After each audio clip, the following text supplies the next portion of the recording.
পুষ্পস্তবক অর্পণ করবেন। তার সঙ্গে রয়েছেন তার স্ত্রী বিশিষ্ট ডাক্তার জোবাইদা রহমান এবং তাদের কন্যা ব্যারিস্টার জাইমা রহমান।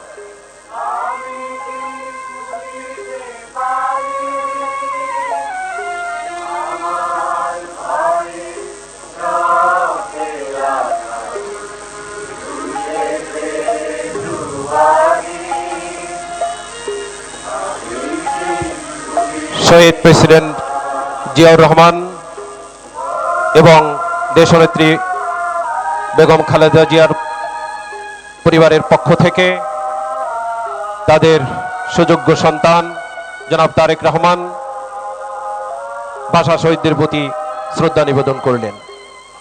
সঙ্গে রয়েছেন জনাব তারেক রহমানের স্ত্রী বিশিষ্ট ডাক্তার জোবাইদা রহমান এবং তাদের কন্যা ব্যারিস্টার জাইমা রহমান।